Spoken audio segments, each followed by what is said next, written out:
We are go. Hello, Sophie. Hello, Jules. Thank you for joining me. Am I allowed to call you Jules on camera? Of course, you can call me whatever you like. No, you can't actually, just call me Jules. So we were at college together. We were. You were in a year below me. Yeah. And your whole year was frighteningly good.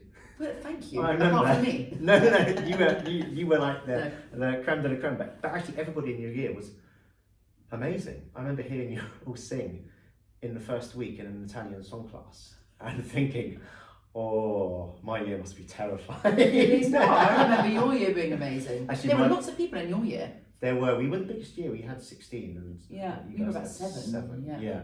Yeah. But I mean, it was a good crop in general. I remember at the RCM, and lots of people have gone on to have very good careers. Yeah. Because in the postgrads, there was like John McMarley, Jacques. Sarah Jane Davis. Yes. Oh my goodness, there were so many. Andy Staples. Of course. Yeah, Tim Mead. I mean, it was.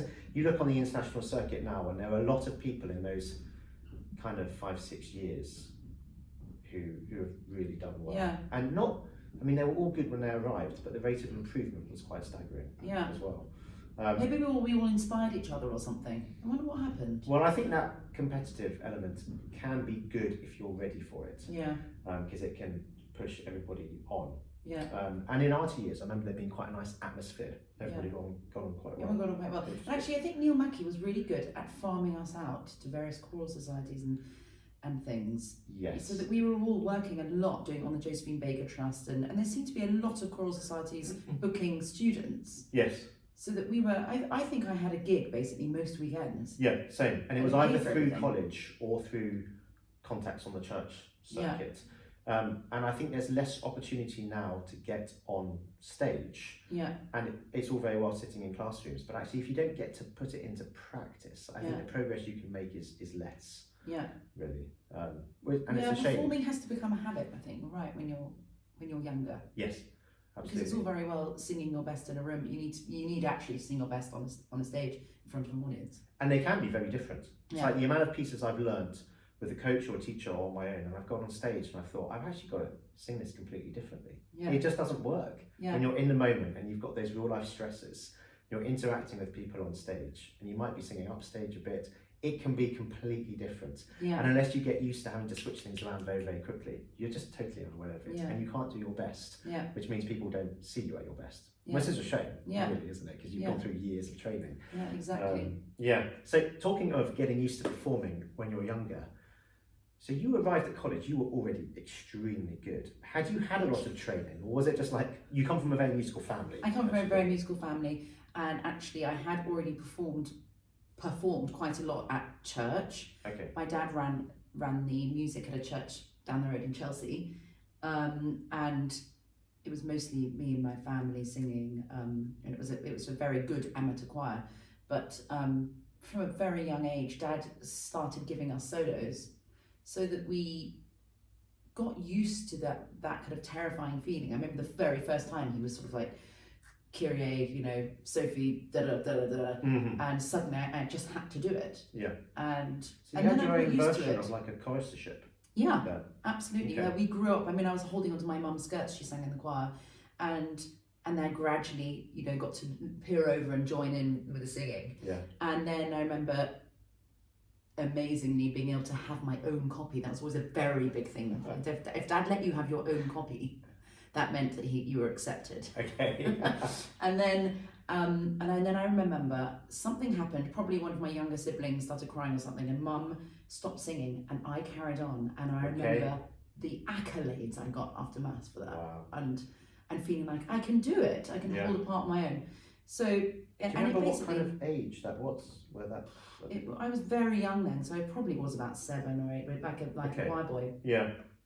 And it all grew from that. And also Holy Redeemer Church on Cheney Row has a wonderful acoustic. Okay. And I think that also really helped because everyone sounded beautiful. So therefore, the joy of opening your mouth and singing to that acoustic gave us confidence as well. And so I loved the feeling and the sound of singing out.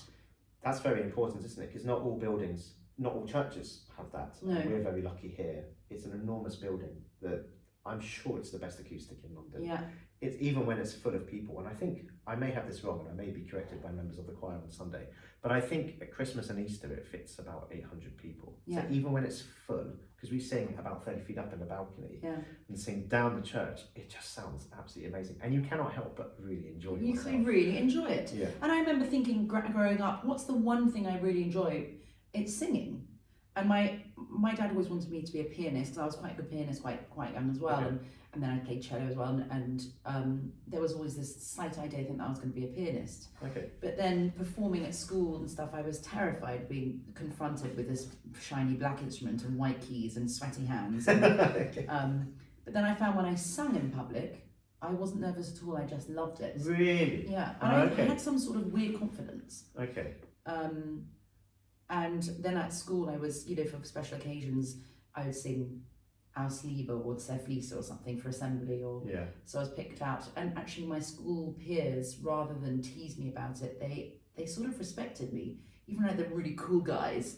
They wouldn't be. I would never get teased. It was like, well done, Bevan. Yeah, nice. Brilliant. I wish there was more of that actually, because musicians can sometimes have a hard time of it when they're kids at school. Yeah. They seem like the slight black sheep. Yeah. And it is really, it's a serious skill. You meet a kid who gets that good at music that young, it is something to be respected. Yeah. Because they're working hard, they're having extracurricular lessons to kind of progress, and they've got a huge degree of natural talent. Yeah. Now, if somebody has that in sports, they always win people's respect straight away. I think it should be the same. It's exactly the same thing. Yeah. I think I did spend a lot of time trying to make myself cool in other ways, because I knew that this could be held against me by classical music, and so. How did you do that? Just like hanging out with the right people. Okay. So you already knew how to network. Yeah, good. I had to learn very young. Okay. But sport as well. I made sure I was sporty. Okay. I was sports captain for a couple of years at school, and I loved sport actually. We grew up doing that, so that helped. What were your sports? Me and my friend Hattie were the only girls who played cricket. Okay. That was one of the things. Tennis. We played tennis with my dad every weekend as well. Hockey. I loved hockey. So I was in the right wing. That's why I played hockey as well. Oh really? Yeah, I didn't do it at senior Small and school. fast. Just exactly. That was basically my sporting career, was small and fast. Yeah. Make use of him. Yeah. I only played hockey at prep school though, and then when I got to senior school, it was rugby instead of hockey, which I thought, this is going to be brutal because I haven't played it before. But I was really glad not to get hit on the legs by a very hard wooden stick every 2 seconds. It was agony, the shins. I know. I'm amazed that anybody still has like unbroken shin bones. Yeah. And it was awful was when we played rugby, when it was mixed school, so we played with the boys, but we couldn't tackle, the boys weren't allowed to tackle us, which I found really annoying because I wanted to be like the boys. Mm-hmm. So I was a bit of a tomboy when I was younger as well, and every time we had the ball, the boys could run off, and if they touched our hips, we had to let go of the ball, which I thought was so unfair. That is, because that's much easier than actually tackling someone. There's no technique involved in that. Oh well, there you go. It's slightly more even nowadays, I think. I'm not sure that would be allowed. I don't know. Yeah, boys and girls probably don't play rugby together at school. I haven't come across it. No.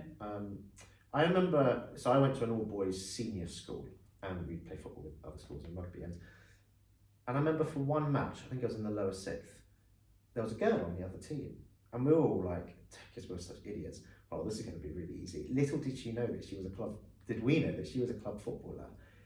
And I mean, because of her, they absolutely thrashed us. Oh, really? And we very quickly revisited this idea that boys were naturally better at girls at football, because none of us could match her. She was faster, seemingly stronger, far more skillful. She understood the game much better. And we all came out of that kind of being like, okay, we've learned our lesson. Yeah. We won't do that. We will be in complete fear the next time we see a girl on the opposite side. So who else in your family, are also singers? Immediately.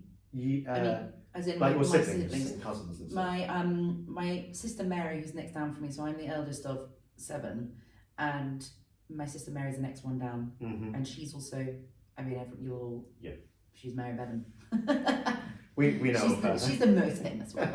And then does she say that about you as well? I hope so. Then my brother Henry, who he did sing when he was younger, when he was at university and that sort of stuff now, but he sings in our family consort. Okay. Then my sister Daisy she's now pursuing a career. She's very good. She's very good. Yeah. She's extremely good. Yeah. I was always, so I've known Mary on and off. I don't know her as well as I knew you because we weren't at college together. Did Mary go to the academy? Yeah. But did she do uni first? She did uni first. Okay. Yeah. And I remember doing a couple of oratorios with her when she was at the academy. And I remember hearing her, and I hope she doesn't mind me saying this. Whereas when I heard you first, I might get in trouble. When I heard you first of all, I was totally blown away, and everybody in that song class was.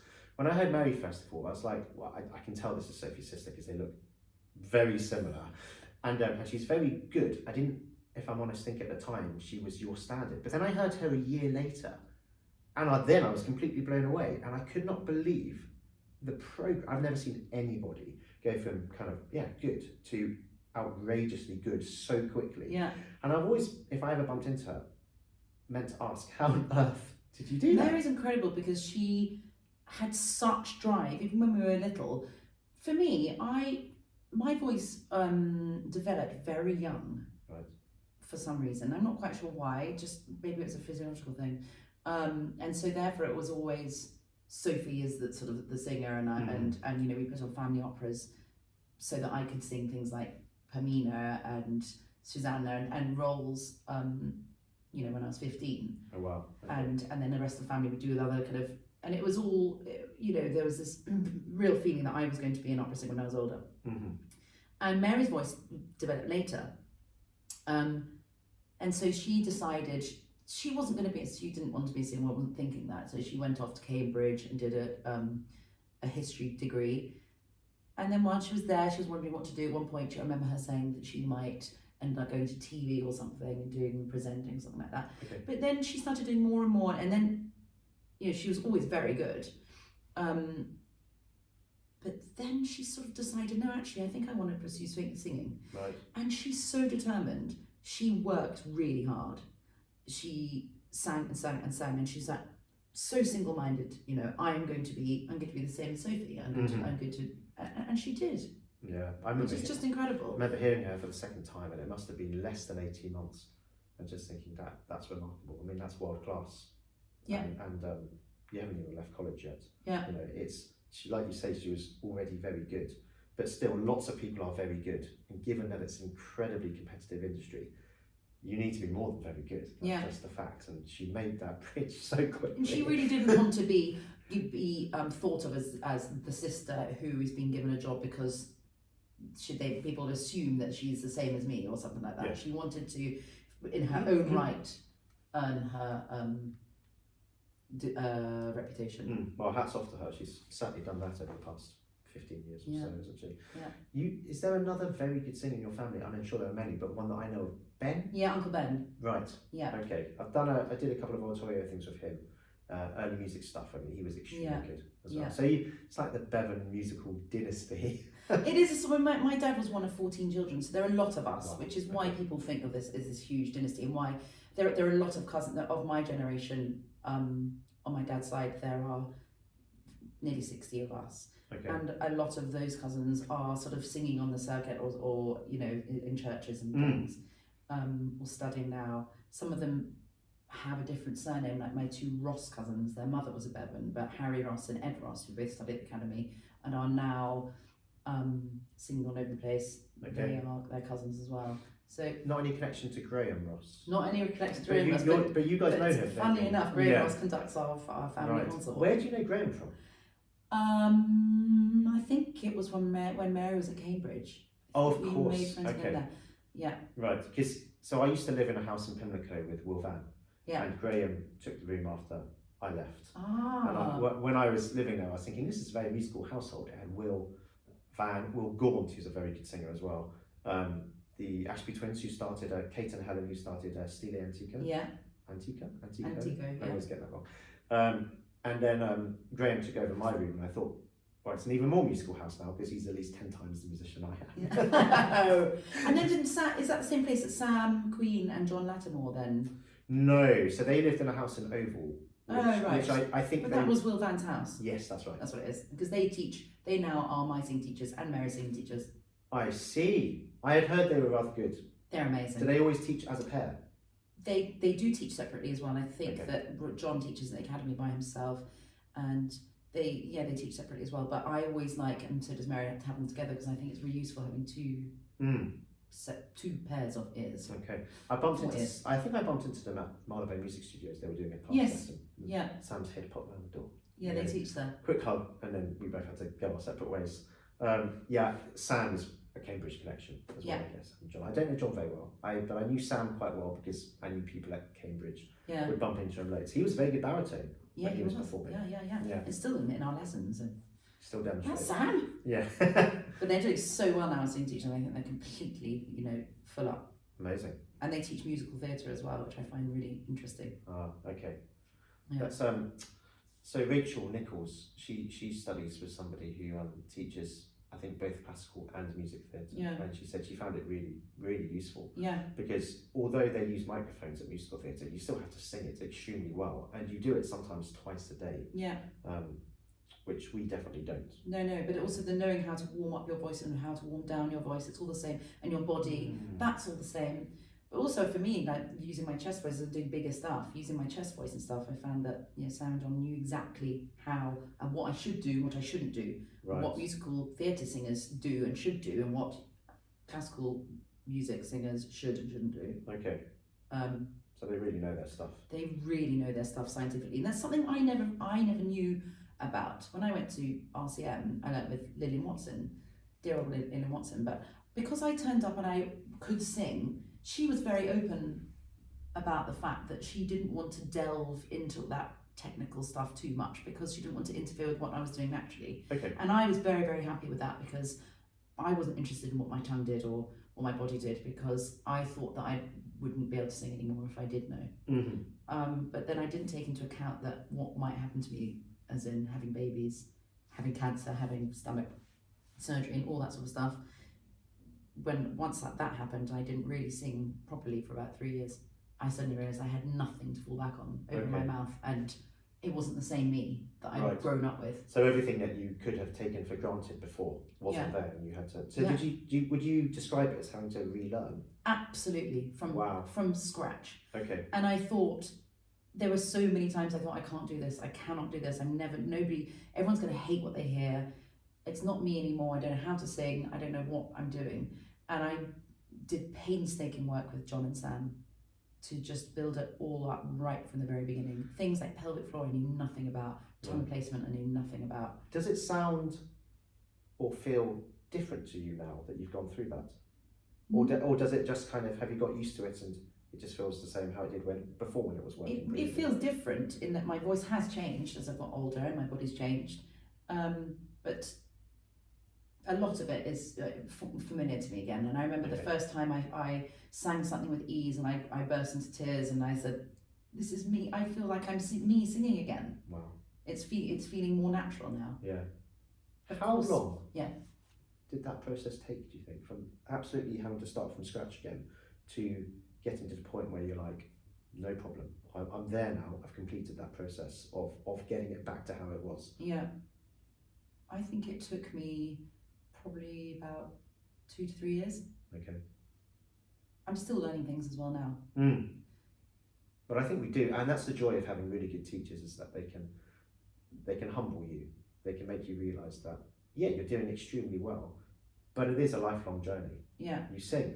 If you're doing it well, you sing almost into old age. Yeah. Really. Yeah, and you have to sing. I think you have to sing every day, basically, a little bit. Yes. I was talking to John Thompson about this, who you've interviewed, and he says that he sings at least half an hour every day, and I remember thinking, right, yeah. Yeah. And that's not what I used to be. I used to just turn up to performances. I remember turning up performances and not warming up and just going on stage cold because I just knew I could do it, and it was fine. Well, I envy you because I've never thought my voice was like, it's never felt completely easy to me. So I've always sung every single day, and I've always thought, in fact, I'm pretty sure I thought of you at college thinking, I wish I could just turn up and do it like that. But I know I can't, so I'll go and warm up first. Well, don't worry, because it's not the case anymore. Okay. It takes me a long time to get to where I wanted to be in the day. Yeah. So let's move on to your family consort. Yeah. When did this start? Officially? Because you've probably always done stuff together. Yeah. haven't you? When did it become this? We haven't always done stuff together as with cousins. Okay. Me and my siblings, we grew up singing in the car and blah blah blah. But we basically decided to start it up because my dad, his generation of the 14, had a family consort, and they released records and things, and there's even a film about them that HTV, as it was known back then, did a film called Harmony at Parsonage Farm, which was about them as a family singing, and there was sort of footage of them running around the farm and happening to be singing. Just perfect as harmony. they were running. Of course it was. Brilliant. Yeah. Not staged at all. Not staged at all. It's still on YouTube. It's very funny. And we thought, well, why don't we try and do something? I think Downside Abbey, which is where my grandfather was head of music, and where a lot of my uncles went to school, they needed us to raise some money for their roof or something. So we thought we'd put on a concert with that generation. So we did a sort of intergenerational concert, singing polyphony and stuff that we were all used to singing at the Abbey, and it raised lots of money, and somebody did a recording. We thought, this sounds really good. So then we did another one for charity, and then we thought maybe we could just carry on our own. A lot of the older generation didn't really want to sing anymore, don't really sing anymore. So then we actually did a concert here. I didn't know that. Yeah. Otherwise I would have gone. So yeah, we did a concert here with some brass players from the academy. Was and that was for polyphony charity as well, or different? No, that was like Gabrielli and that sort of stuff. Okay. We did, but interspersed with some polyphonic stuff, and it was full. The church was full. And we raised loads of money. So we would do sort of a concert once a year for the last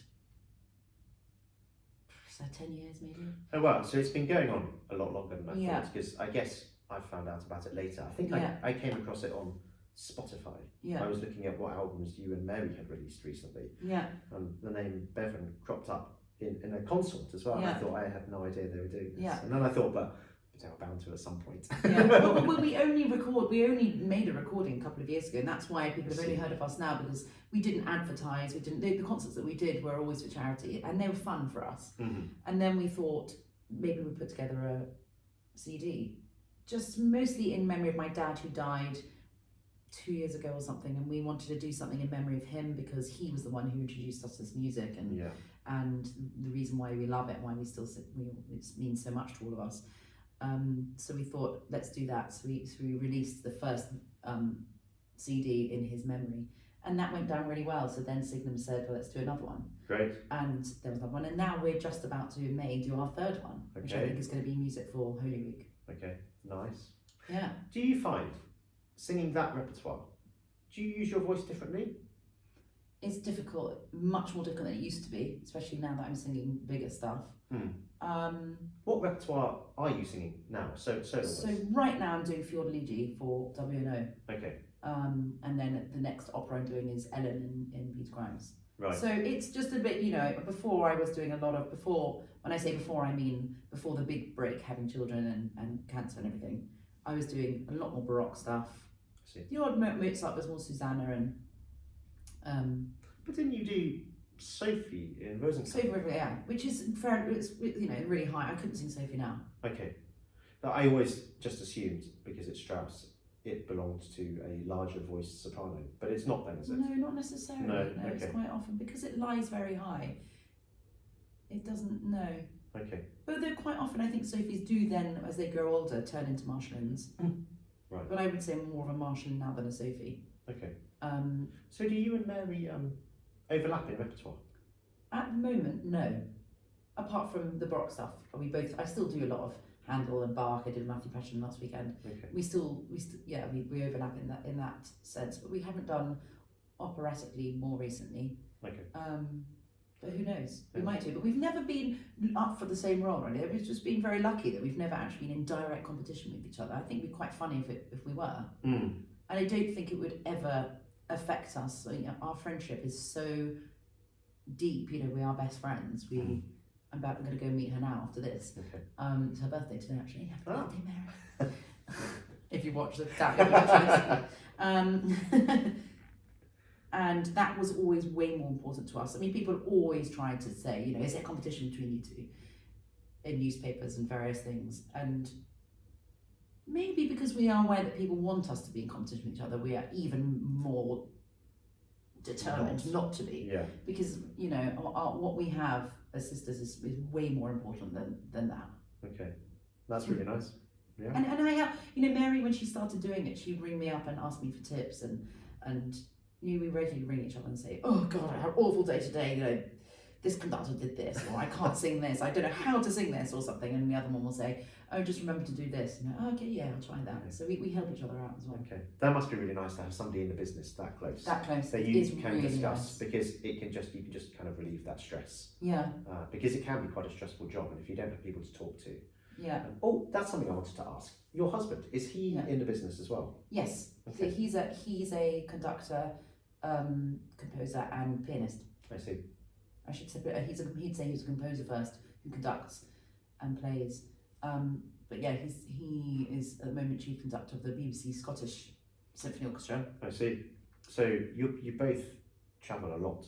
So yeah, we're both, yeah. I mean, I haven't done actually that much travelling in the last few years. Okay. But yeah, as things hot up, we will be back to that. Yeah, with kind of tag teaming the childcare. Yeah. Yeah. Somehow, yeah.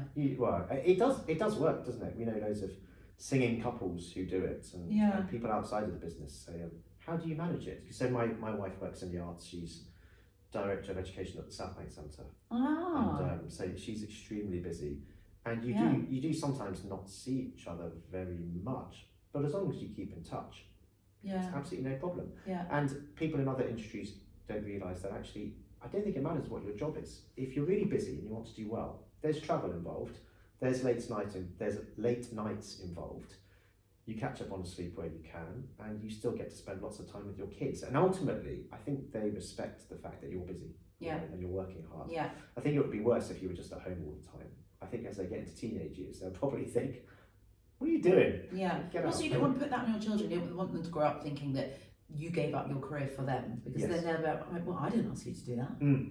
Yeah, and I think setting the right example in the modern day and age means going out, you know, showing that you can work hard and have a family. Yeah, but also not to mention that everything is so expensive these days. I mean, we cannot survive just one of us working. We tried to the last 3 years because we had to, and I had to get help from musicians when I didn't fund. You know, we just couldn't afford it, and we find it difficult now.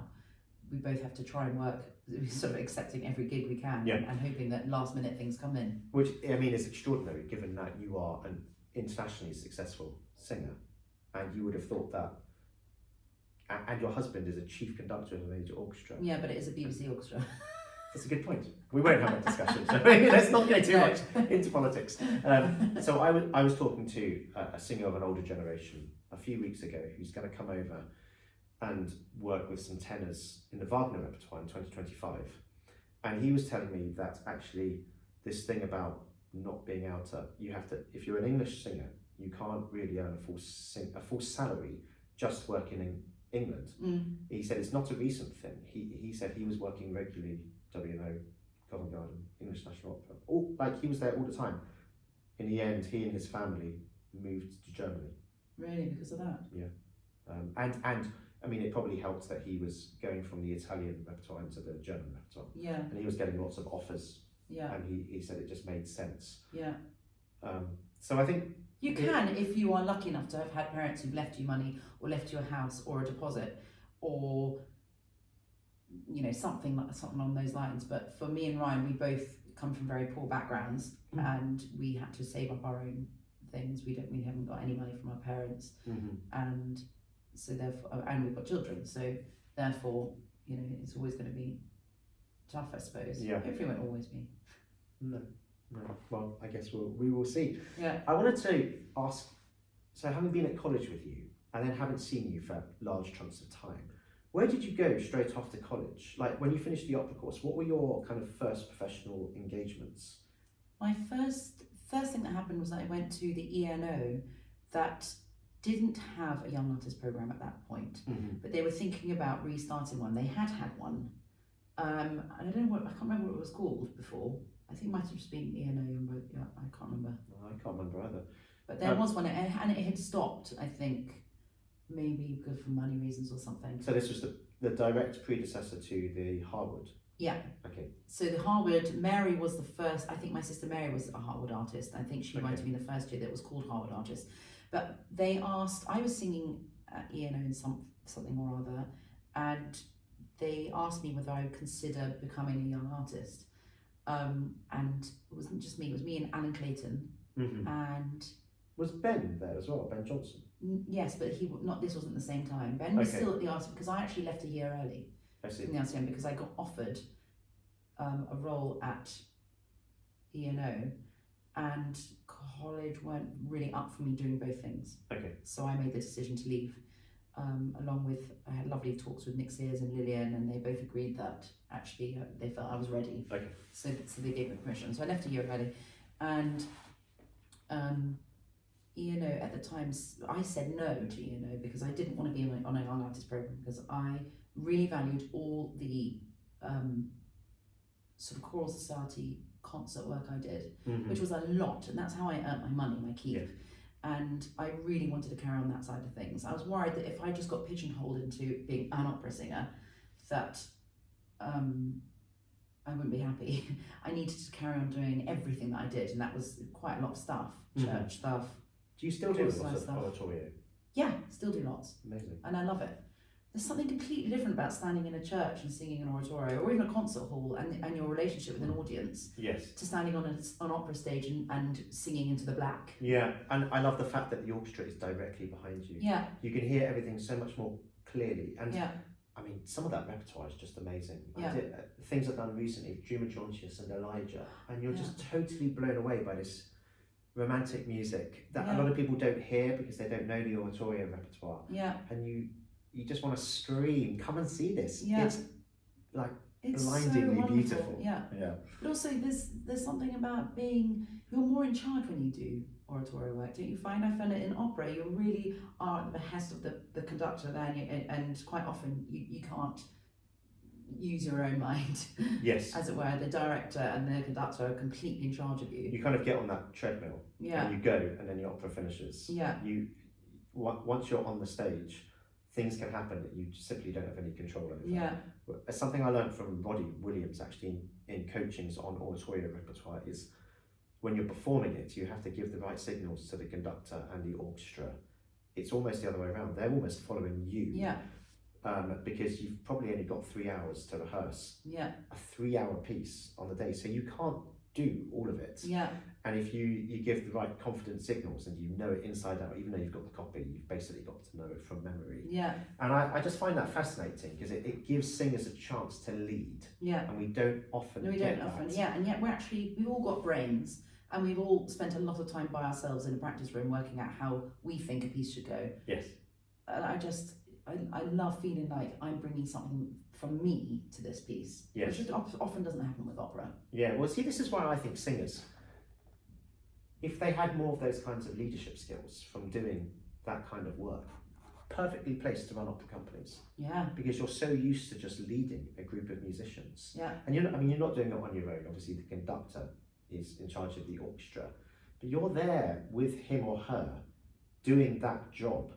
And I think a lot of singers miss out on that. You don't have to just be like a tiny cog in a wheel. Yeah. Because actually these things don't happen without the singers. Yeah. And oratorio is a really good training just to stand up in front of a massive audience and sing for 10 minutes on your own. They're just looking at you. There's nothing else happening. There's no stage with scenery and stuff. Your powers of communication have to be that much more heightened. Yeah.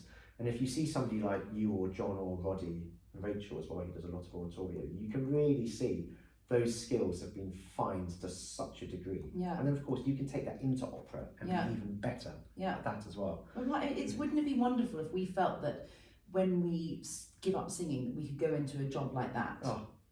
And you're right, we're perfectly suited for it because we've had to deal with people giving money to you, our own marketing. We know how to develop professional relationships. We've done the networking. Yeah. And we know the musicians and how they work. We really know. We've studied for 7 years, sometimes longer. Yeah. And a lot of the people in the jobs who are doing it now don't have any of those. They haven't studied they haven't studied for 7 years. Yeah. They don't have the inside knowledge. You're right. I think that those are the sorts of jobs actually we should be going into. Yeah. So you know the is it the Centennial Festival? So they have artists as their artistic director. So I know Rachel's doing it this year. Roddy did it last year. Yeah. And they've got that history of doing that. I would love to see in opera companies, given that singers can have extraordinarily good leadership skills, I would love to see some of these people who have had great careers then move into the management side. Yeah. Because I think they could do a great job. There's an Estonian baritone, Eglis or Elgis, I'd have to look up his name. So he went from being a very successful Wagnerian, so a Howden baritone really, to being the intendant of an opera company. Yeah. And apparently did a fantastic job. Yeah. And I think there are a lot of singers who could do that. Sally Matthews' husband, Finna, he's just taken over Iceland opera, or Right. Icelandic opera, which folded, and he started. They asked him to come and start from scratch. Okay, and is he a singer as well? And he was singing. Yeah, Okay. he was a singer, wonderful tenor. I'm sure it has happened. Yeah. But I think of all the people in the industry, singers who have had great careers, have all the contacts because of those careers, know how to manage people. Because you've been in the business so long, you know, you've had to work with your agents, programmers, concert fixers. The skills are there, and I'd like to see it happen marketing, more. as we all have to do. Yeah, exactly. Ourselves now. Yeah. How do we get onto this subject? Dealing with people. Yes. I don't know. First of all, you asked me oratorio. how I started. Straight from college. So yeah, I was going into the Young Artist Program. I said no because I didn't want to be on a Young Artist Program. But then they said, okay, well, will you just sort of say you were on it, and we can use your name. Let's both of us benefit. Right. So you can have free coachings and things if you want them, and we can say that we're affiliated with these young singers. Right. So I think it's basically just me and Alan. First Okay. of all, and then that developed into the Harwood thing, and I think they've learnt from us that the sort of young artist program that they should run should be something whereby the singers are still free to go out and work for a living doing, because I said I don't want to be stuck on doing young artist program and being told I can't go and do this, I can't go and do that, because I have to get permission from ENO. Yeah. So I think that's how that Harwood thing. And how long did that kind of go on for? That relationship. Well, I mean, you still sing there sometimes, don't you? Yes, it was about 3 years. I think officially, it was. And I sang there a lot in those days. I normally did an opera there a year, I think. Okay. For a while, I must have done like 8 or 9 operas there. So you're working at Welsh at the moment. Have you worked there before? Yeah, this is my 4th time. Okay. Yeah. Right. It's a really nice company. Oh, I love them. It's like working for a family or something. Yeah. The same people that were there when I worked there 20 years ago, they're still there. The same Really? makeup people and costume. Oh, okay. Yeah. And we all go on tour together as well, Yeah. which means that you get closer to those sorts of people than you might do ordinarily. Yeah. Are they the only large UK company now which still tours? Apart from Glyndebourne. Oh, of course. Or an ETO. Yeah. Each year, yeah. I mean, but they are predominant. But everyone is having to cut down on their touring. I mean, WNO, we're not going to Plymouth this year or Liverpool. Okay. And we're only doing 1 show in Birmingham and Oxford. Okay. Yeah. It's just a money thing, isn't it? It's just tough times at the moment. Yeah. So I was in the chorus at WNO. Were you? I did extra chorus there for about 18 months. And it was actually, I went straight from the RCM to doing that. To doing that. And I remember I did the audition whilst I was still at college, thinking, I won't get this place. And I didn't get this place actually. A guy called Dan Chadwick got the place. Oh, but right. then I think he's still there. No, I Is think he not? he passed away a few years ago. Oh, I thought so. Yeah. Which, I mean, obviously it's a great shame when anybody passes away. But I mean, I remember Dan, lovely bloke, incredible baritone, and I think he would have had a very bright solo career had that not have happened. In fact, he moved to Germany to try and pick up some solo work. I've still got the recording that he sent around after he had had part of his brain tumour removed, and the voice was still really, really, really good. Really? And I remember hearing him sing Figaro. He was a very high baritone. He was Yeah. extraordinarily good, but he wasn't the only one in the chorus. And I'm sure it's still the case. There are some astonishing singers. Oh, there are. in The that girl chorus. who's covering me is in the chorus. And there's one day when I just voice wasn't working, wasn't feeling well, but I came and was sitting there and she sang it and I thought, I wish I could sing it like that. Yes. But isn't that really nice to find that these choruses are made up of people who are extremely good? Yeah. I mean, it feels ridiculous saying that, because of course they are, otherwise they wouldn't get into the chorus and they wouldn't be able to do the job. Yeah. Because it's quite intense. They are singing for hours. Yeah. Every single day. Yeah, The and then voice has to be they finish so- a show, and we do a show in the evening, but they've been rehearsing another show all day. Yeah, and a lot of these chorus parts are quite strenuous. Yeah. I remember a lot of the second tenors in the chorus at Welsh saying, when we came, we were quite young, and we were like, we are first tenors. And then after about a week, we were like, no, we're not first tenors. It just takes a different kind of tenor voice to be able to do that all the time. Yeah. And when I was there were a load of older kind of Welsh ex-miners who really had never studied, but the noise they made was tremendous. Yeah. And, What is it about the Welsh that they can all sing so well, just naturally? I don't know. It's a bit like the Italians, isn't it? Yeah. It seems to just be in there. Maybe something to do with the language, the vowels or something. I guess it must be. Yeah. I never worked it out. I asked loads of people and they just go, well, we can just sing. That really, okay, good answer. Yeah. Well done. Yeah.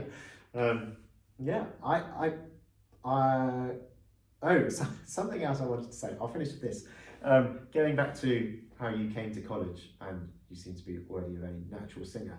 I think it was Ben Johnson who said to me he had heard you sing before you both arrived at college. Oh, yeah, we were auditioning on the same day. Okay, and I think, did you sing thought we did. Extraordinaire Jubilate, Mozart? Yes, as my audition. Yes, I Right. did. I did. And yeah. he said, I heard Sophie sing this, and I thought, God, that's a big piece for such a young soprano. And he said, but it was amazing. And she went up to the top C. She didn't just sing it; she held it, stamped on it a few times, and then came down. I I love that. It's a very Ben Johnson way of describing yeah. something, and it's very accurate, actually. Yeah, Sophie, thank you for joining me. It's been really good fun Real to pleasure. see you again and have a nice Catch chat up. with you. Yeah. And I will, Mary, I want to interview you as well, rather than just asking questions through your sister. Okay, thank you everyone, and see you later. Brilliant. I'll tell Mary.